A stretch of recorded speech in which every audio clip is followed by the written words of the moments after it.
This is the Healthy Business Podcast, the show for ambitious business owners who want to grow and scale in a healthy way. I'm Sarah Cook, and I'll be sharing with you tips, inspiration, and proven methods from leading business experts, entrepreneurs, and health and wellness professionals to help you grow your business with more income and having more impact, but in a way that works for you. Because when you have clarity and strategy, you can achieve the results you want. Hello and welcome to the Healthy Business Podcast. I am super excited today because I have the amazing Dani Wallace who is joining me for what will be a brilliant conversation, and I'm excited to see where it goes today. So Dani, thank you so much for joining me.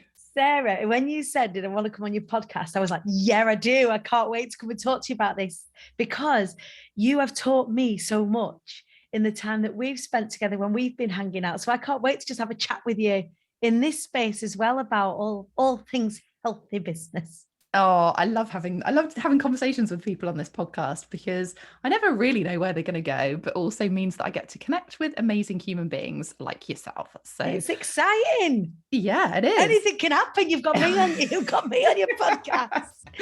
We have an open agenda, so it's all exciting. However, one question that I do start with is, what does a healthy business mean to you? And I know this is going to bring up all sorts of different things. So let's see where we go. Wow, this is like opening Pandora's box because for me, my business has grown at a rate of knots, like an astonishing trajectory over the past 3 years, which has been a very visceral lesson in learning about health in lots of its different guises. So for me, a healthy business is a business where your needs are met from lots of different angles. So your financial needs are met, your actual physical health needs are met, your mental health needs are met, and actually that you create a business whereby you can, if health is at a fine balance, and many of us spin many plates, if health is a fine balance, then if we've got to spin the plates, then we do it with aplomb.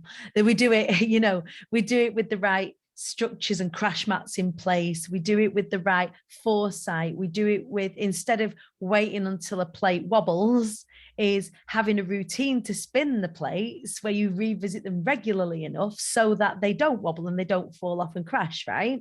And I think that's the thing that I've been trying to learn, certainly over the past, I would say 12 months, is that I'm a mistress of spinning plates. Like I spin plates really, really, really, really well. However, it was keeping ahead of the wobbles is a really interesting and very fine balance to create.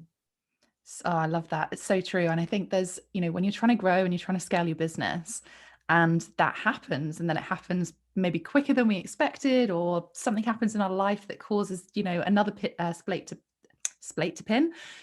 That too. There's a whole new phrase, isn't it? That actually we need to be aware of that, and having the right support network, having a plan in place that enables us to just, as you say, have that foresight to know that this could happen. So almost planning for those obstacles, good obstacles or potentially not so good obstacles, but actually having those different pathways to support us in different ways, I think, is, you've hit the nail on the head there. Yeah, we've started to, me and my team started to call them pre-mortems. So looking at the projects and looking at the year ahead and saying, okay, where would you normally burn out, Dani? Where would you normally get overwhelmed? Where do you normally look at your finances and you start to get worried? So we start, because we've been working together, me and my team, I'm very lucky. I've got an incredible PA, an incredible business manager, and my husband works in the business as well, which is equal measures, pleasure and pain. But we've done enough of the sort of cycles of release of things within my business now that they can actually see what's happening, and we can see what's happening before they happen, so we can start to preempt that now. And I don't think we didn't do that very well right at the beginning because we were so both excited and overwhelmed with how quickly everything was going. We were just hanging on for dear life, so careening from one launch to the next. We were careening, I was careening from one idea to the next even. So that whole preemptive piece, that pre-mortem, has been a real an eye-opener, I guess. I love that phrase. Yeah. Pre-mortem, it's great. And did it's it. kind of, it's part of business, isn't it? It's preempting stuff that could happen and sort of managing that accordingly. And that's why I love having a plan. Yeah, and I'm not a planner. I'm a planner for things big picture in the Yeah. future, and then I have to surround myself with the people that do not have the same skill set as me. I think one of the ways to keep your business healthy and keep yourself sane is actually not to recruit in alongside your strengths. So I think a big mistake a lot of small businesses make when they're starting to grow is they recruit people in that are like them. Whereas I've been very, very lucky in that in my time in corporate and doing strengths-based leadership and things like that, I was very clear that I needed details people around me. And yes, when they ask me for things, it might make me roll my eyes, but I desperately need that organization around me so that I can stand on it. Otherwise, if I had loads of ideas people in with me, it would just be a mess.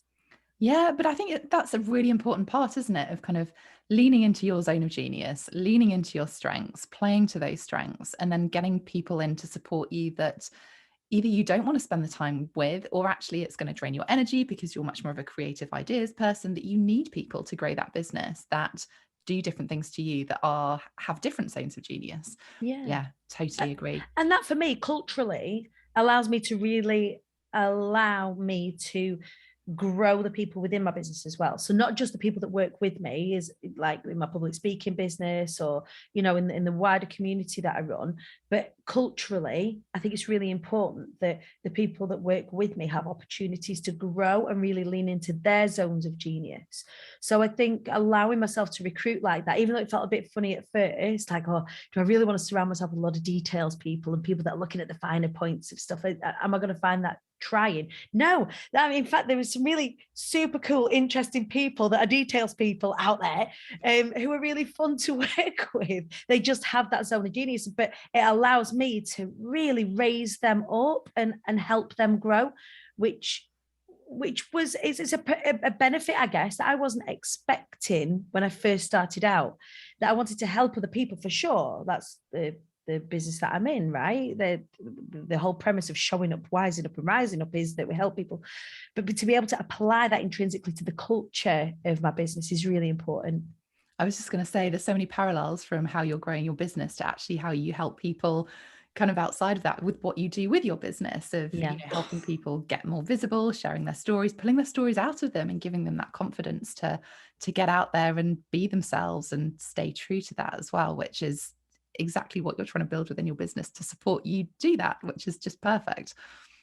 Yeah. And I would like to say that I originally designed it intentionally, but it started to happen. And then I went, oh, I'm being intentional about this now. I started to see it. And then I really like to sort of hover over everything every now and again and just have a look what's working. And then say, actually, no, oh gosh, okay, so we're creating this really, really embedded aligned culture. And that helps keep me going, helps keep me healthy, keeps the audience healthy. It keeps, it keeps everyone going.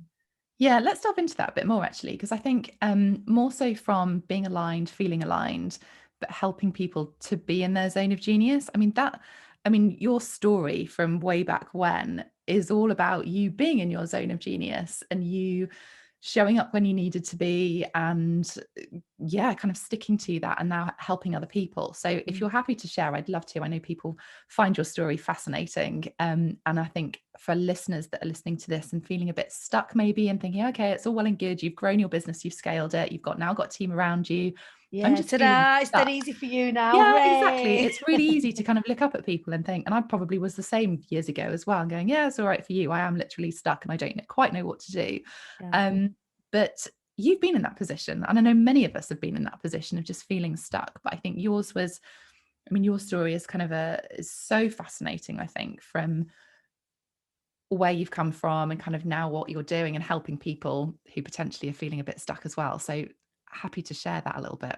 Oh, absolutely. So yeah, it is. I think it's hard when you're in a stuck place to see other people doing well and not think like, yeah, it's all right for you. You've got decent business now, and you've not had to struggle, because it doesn't look from this particular point in time, if someone's on the outside looking in at me, that I've got any kind of struggle going on. But actually, everything started out in a deep state of struggle. That was how IATQB was it was forged in a furnace of struggle, and that's kind of what really fueled me along to get me to where I am now. So I grew up in the council estates of Preston, where kind of people like us, and from where I come from, didn't go on to become entrepreneurs, or in my case at the time, entertainers. Found out very young that I could sing, and we weren't able to really afford sort of formal singing lessons or anything like that. Money was really, really tight. I would say we were kind of below the breadline. So much so that when I got older and got and I was under the breadline, I'm embarrassed sharing this, and I hope that your listeners will forgive me, but when I had kids and the ice cream man used to come past, and the music played, I used to tell them that they'd run out of ice cream. Hang on 1 second. I don't know if you can hear my daughter in the background just walked past and went, "That's who I knew that was wrong." So yeah, that's what happens when you record podcasts in the day. The teenagers walk past. But yeah, when we were growing up, money was tight, money was hard to come by. Being an entrepreneur wasn't the done thing. Relationships and the way relationships were role modeled to me was not healthy in the slightest. So I grew up experiencing domestic abuse between my parents, my dad towards my mother, my nanas, granddads, aunties, uncles, cousins. It was inherent with where we grew up, the skewed view of women, particularly the skewed view of their position and what they should aspire to be. So aspiring to be a mum and a wife was the epitome. That's where you got your validation. And that wasn't for me. And I laugh now, because I would have talked about myself as being a black sheep, but I would more like to refer to myself as a unicorn now, in that I wanted differently. I wanted something different. I didn't want that for myself. I could see other people out there. I was furious. The queen was born the queen, and she was born into this like abundance and this like money and this wealth. And I was like, why wasn't I? And then I realized you've got to be a little bit more tenacious about finding it. So I essentially, when I was 16, ran away with the circus. I didn't realize it was my kind of tin pot way of escaping the chaos of how we grew up. But as soon as I was sort of 16, 17, I went and auditioned and got jobs abroad, and went and sang all over the world, cruise ships and hotel resorts. And so it was fabulous. Don't remember a lot of it. I was drunk for a lot of it. I've learned my lesson since then. But all the while in my ear, I could hear, or in my mind's ear, I guess, the voice of my imposter syndrome was, people like us don't do this. You really need to come home and get in inverted commas, proper job. And I know lots of your listeners will have felt that proper jobness. I don't know if you felt that before, Sarah. We have our own business, and we are turning over money, and we're earning money, and actually everything's okay, but it's not an inverted commas proper job. So eventually I gave in to that and came back to the UK. I got into a relationship. I basically railroaded this poor guy into a relationship, bless him, in my search for validation. So this necessity for people from my community, my family, to have a partner, have children, buy a house, get a proper job. So I was like trying to fit in. I'd come back to the UK, and I was like, oh, I best I'd do now. I'm in my early 20s. That's probably the done thing. I've traveled a little bit now, and essentially that didn't work out. So we paid for the wedding, bought a house, had my first daughter Poppy, who you heard in the background just a minute ago, incredulous about the ice cream situation. But it wasn't what he wanted. And one morning he just woke up and said, I don't want this. I don't feel ready for any of this. And he just left. There was no sort of bad blood. It was just, he just left. But that left me feeling really vulnerable and completely unvalidated and completely understandable. Yeah. And from a mental health perspective as well, that was a real kicker, because I'd already been prone. I only realized later in life that actually I've got ADHD and other neurodiversities. I wondered why at the time, you know, my mental health, not only did it take a kick in, but really sank to some incredible lows during that time. And the first guy that was kind to me directly after that happened to be someone who now I would refer to maybe as a narcissist. And very quickly that relationship turned toxic. Very quickly that relationship turned violent. And very quickly after that, we had to get the courts to kind of untangle us without going into too much detail. But that, you can imagine, left me feeling a little bit rubbish. Yeah, definitely. Especially when, you know, your sort of premise for coming back to the UK was to settle down, have this kind of, you know, family, homely life, right? And do life right. Yeah, you will do the right thing. Exactly. It's that kind of common thing that we hear a lot of people, that they've done the right thing and then something happens. So yeah, totally get that. So yeah, that happened. And all the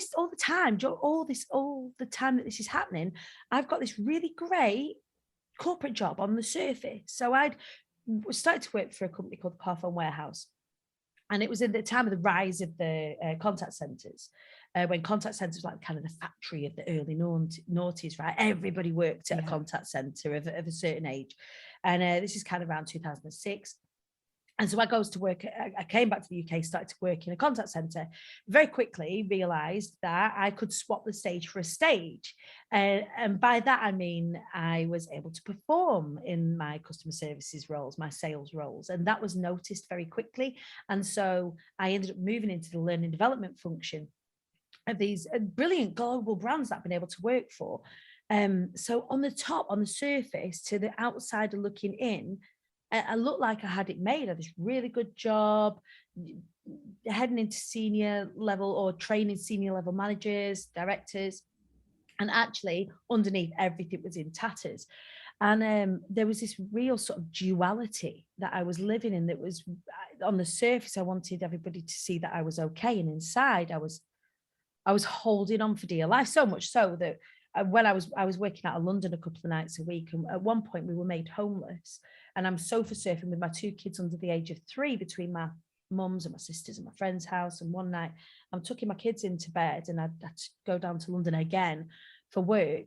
And I didn't know if I was kissing them goodbye or goodnight, Sarah. I didn't know if I was I driving off into the sunset or a lamppost? And neither was a tantalizing outcome for me at that particular point in time. It was like a scene out of a really rubbish movie. I'm like crying in the car, and that's just more than burnout as well, isn't it? It's just spinning and trying to hold everything together, and, you know, keeping that sort of outside facade face on, but actually everything inside kind of imploding. Yeah, and dealing with layer and layer and layer of trauma. Like, the whole thing was traumatic. It was relentlessly, it's awful. I go back and look at my Facebook at the time, and I've always used it. I'm a ridiculous oversharer. And I can still see the statuses that I put from, like, it was sort of 10 years, literally 10 years ago. We're recording this in November 21.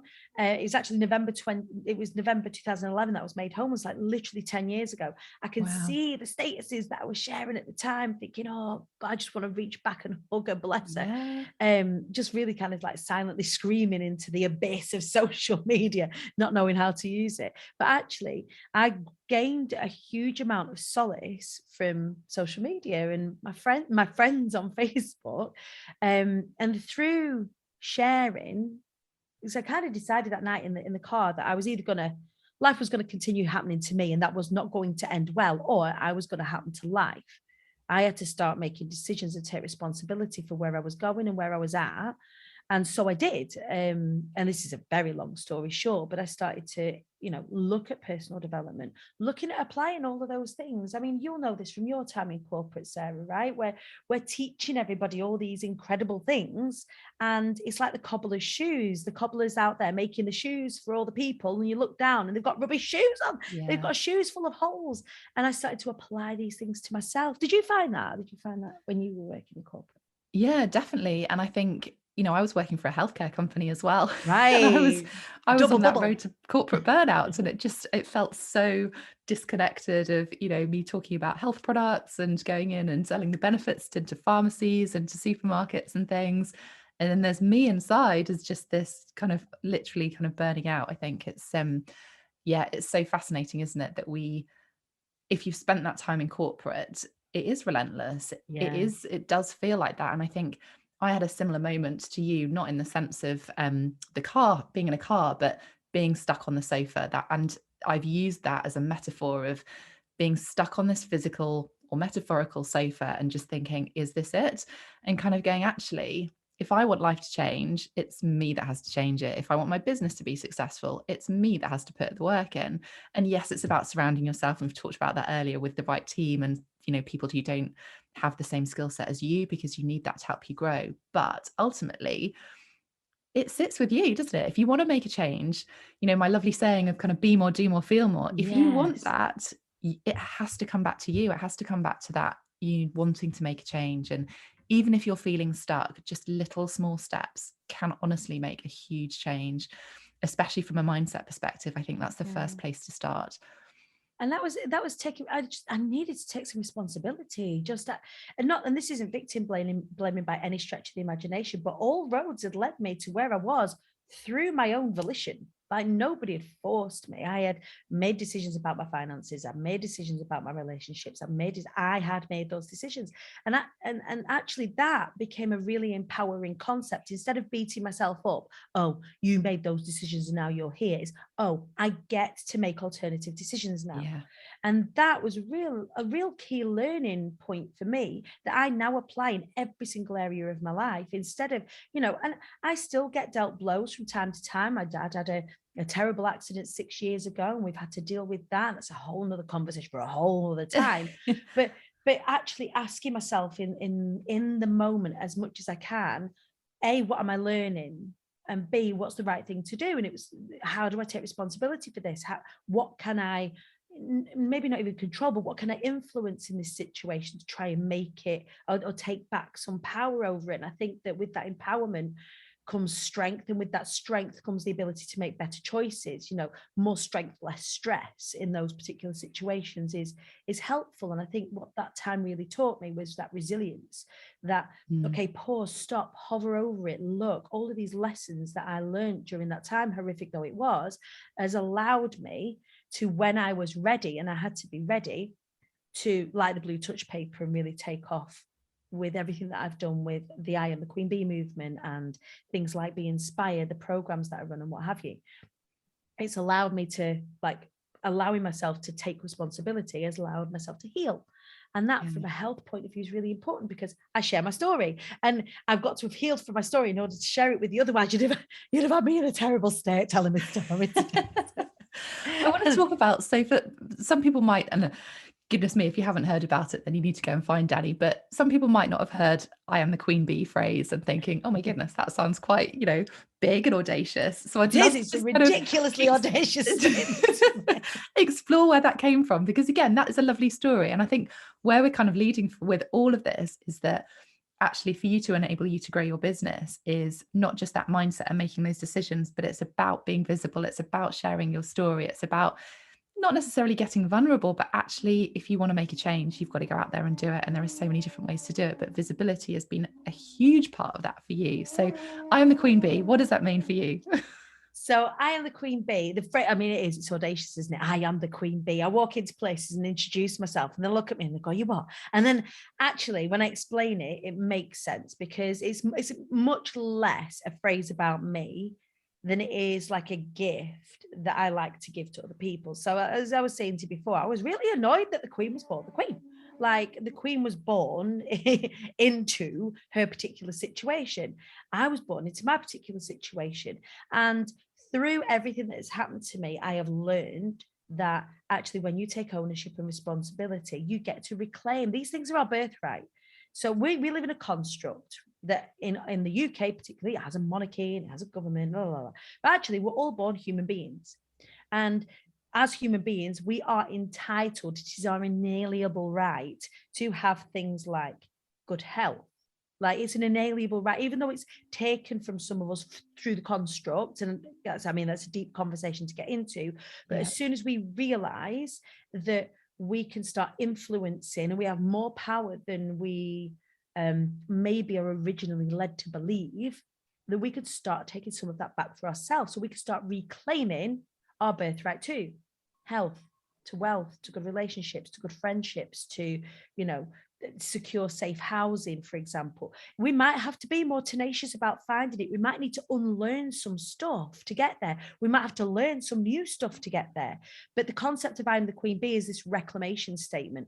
And it's not just to women either, it's to men and to people and to humans, to members of the trans community and the non-binary community as well. The phrase I am the Queen Bee could be I am the King Bee or the Sovereign Bee, but whatever it is this realization that there is more in your hands than you realize. And when you start to understand that, the world opens up a little bit more to you. You start to be able to create more, do more, be more, feel more, all those things that you talk about. Is you start to be able to apply that to yourself. And that's really what the I am the Queen Bee statement is about. It actually stemmed from, I was watching the Bee Movie with my kids and long after everything had settled down with the sort of the homelessness situation. I've got my husband now, he's amazing. I've got my eldest daughters are called Poppy and Daisy. My youngest is called Ivy. We needed some foliage, finish my bouquet off. And we were watching the Bee Movie, and there's this quote in the Bee Movie. I never get this quite 100% right, but it goes along the lines of, aerodynamically, bees shouldn't be able to fly. Their little wings should not get their fat little bodies off the ground. The bee, however, doesn't care what humans think is impossible. The bee flies anyway. And Sarah, I clutched my pearls. I was like, oh, we get to choose to fly anyway, right? And so that was the whole premise of everything that I then started to create, is this concept of choosing to fly anyway, this concept of helping each other show up, wise up, rise up, the concept of community. Bees do some pretty epic things. They link arms, they festoon when they're building new things. They do this thing called waggle dance. So via the medium of dance, they inform each other of where the good stuff is. Now, shouldn't we be doing more of that instead of, oh, this is my little bit of success and wealth over here and you're not having any, I'm not sharing. All about that collaboration, isn't it? A little dance and collaboration. Do a little boogie while you're telling people, right? So yeah, that really started to build on the concept of IATQB and has grown into what it is today, which is, we've got a global audience of thousands and thousands of people. I'm covered in national press all the time now, even like just recently.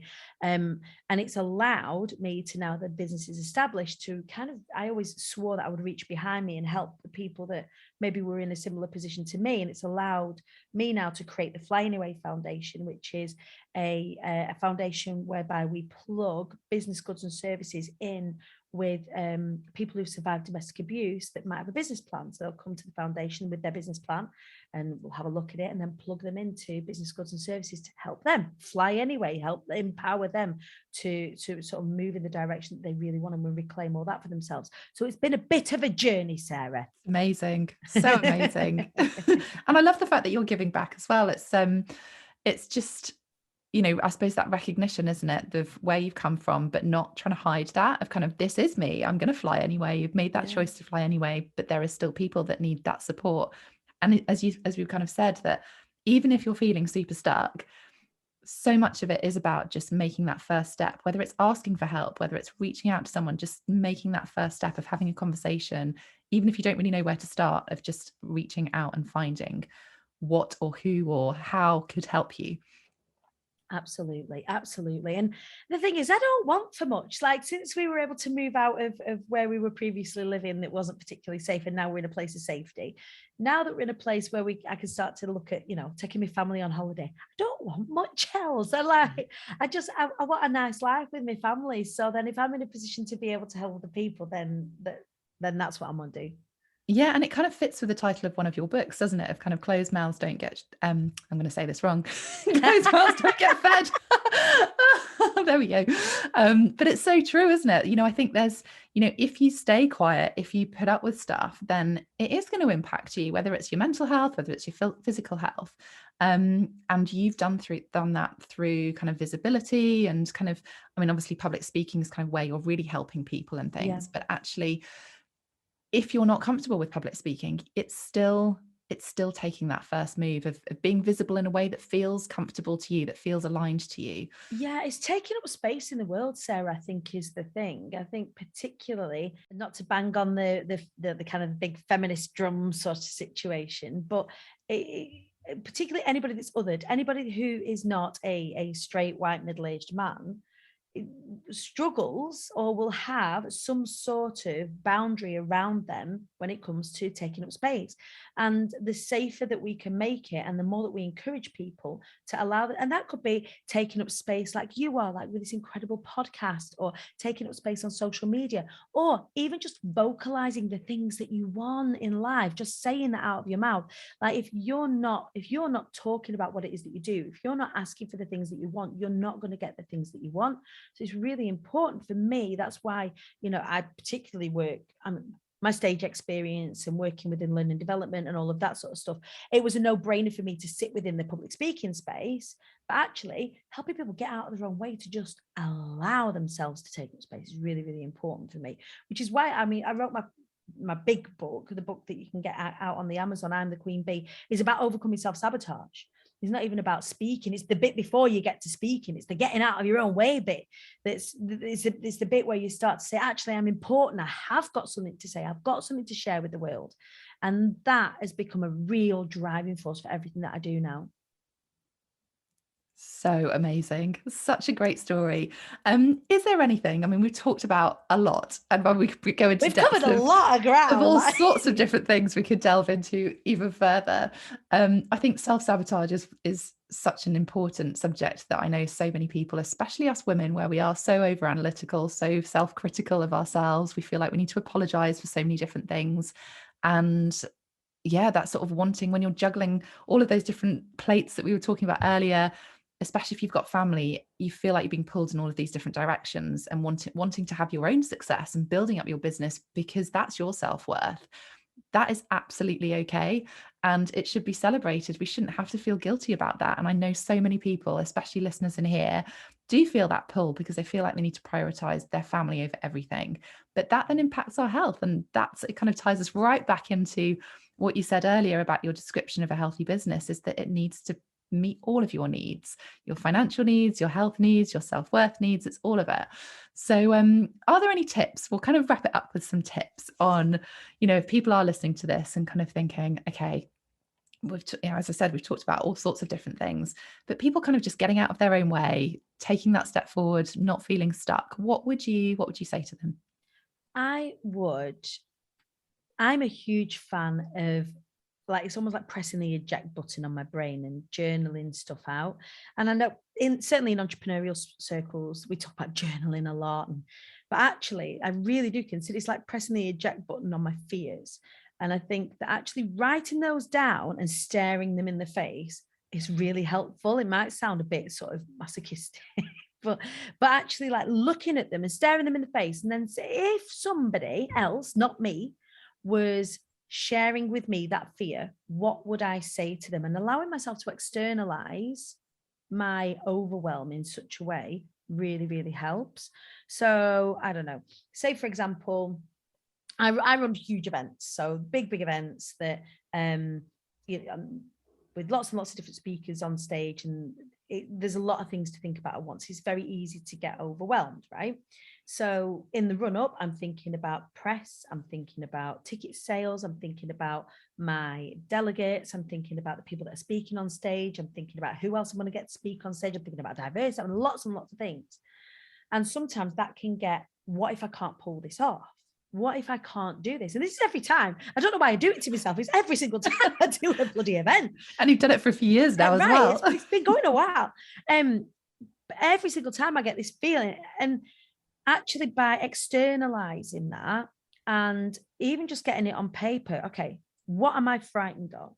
I'm frightened of not selling enough tickets. I'm frightened of it not making money. I'm frightened of not being able to sell on my next launch off of the back of it because I've made a complete failure of it. I am frightened of my costumes not arriving in time. I'm frightened of, and write all these things down and then leave some space underneath to respond, so that you're not just sat there with a bunch of fears. And then as you respond to them, cross the fear out, because you've got the response there. So you don't have to affirm the fear, you can affirm the response. So whenever you feel the fear creep in, oh, I'm worried that I'm worried that I'm not going to sell enough tickets. The response is, you've done everything you possibly can do. Can you speak to any more people? Can you email your list one more time? It's like, respond in action. What can you do? Look for solutions. And I think that's probably the biggest tip, that I could externalize what fears and overwhelm you have, either with a trusted other, or if you don't have a trusted other, and some of us don't when we're first starting out, because nobody gets it. Nobody understands. When you say to your family, I'm going to set up this business, and they'll look at you like you've just lost your marbles. Like you are that black sheep, rather than reframing it as we are a unicorn. Yeah. We're not a unicorn status yet. Everyone around you is like, oh, you'd be safer if you didn't. I'd be really unfulfilled. Then actually looking at what your fears are and almost self-coaching, like, how do you respond? What's the solution to this? And be solution seeking when it comes to overwhelm. I love that. It's one of the things that I've been learning in my positive psychology coaching course, is that actually when you bring awareness to something, whether it's the positive or the negative, we can lean into it and you can make those changes. You can, find those pathways to get the success that you want to. And it's so true. It's just bringing awareness to those things and accepting it, because we all have fears. As you grow your business, as you scale it, different things come into play with it. It's, it's not plain sailing, and it never will be, and we're never going to know everything. I think that's the other thing, isn't it? That, it is a constant learning, constant evolving, changing process that we all go through, which is exciting, but it does bring up fears. Yeah, absolutely. And stepping away from your ego where that's concerned as well is really, really helpful. Just to stand back and like for me, for example, where my health is concerned, I would be showing up even when I was ill. I'll be on my knees and I'd be ill. And I know you would despair of this, Sarah. I'd be showing up when I was ill and not being able to give my 100% because I was frightened that the world was going to fall apart if I took a sick day.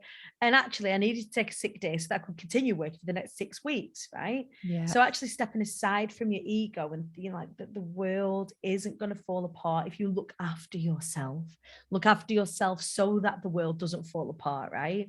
Yeah. Oh, I love that. It's one of the big things I talk about, as you well know. We can't help other people if we don't look after ourselves. A lot.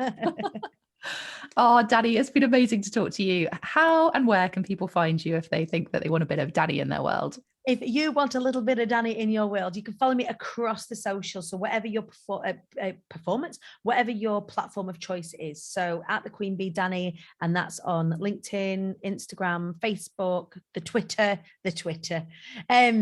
But yeah, at the Queen Bee Dani, all one word, all the way across the platforms. Amazing. Thank you so much for joining me. I love chatting to you as always. And for those of you who've been listening, go find Dani. She is amazing to be a part of her world. And I thoroughly enjoyed talking on her stage earlier this year at the Be Inspired event. You were incredible. Oh, bless you. So thank you so much again. And I will see you on the next episode. Thanks for listening to the Healthy Business Podcast. To get your free checklist with 1-minute hacks to accelerate your business and find out more about our community, head to my website, sarahcookmarketing.com/healthy business.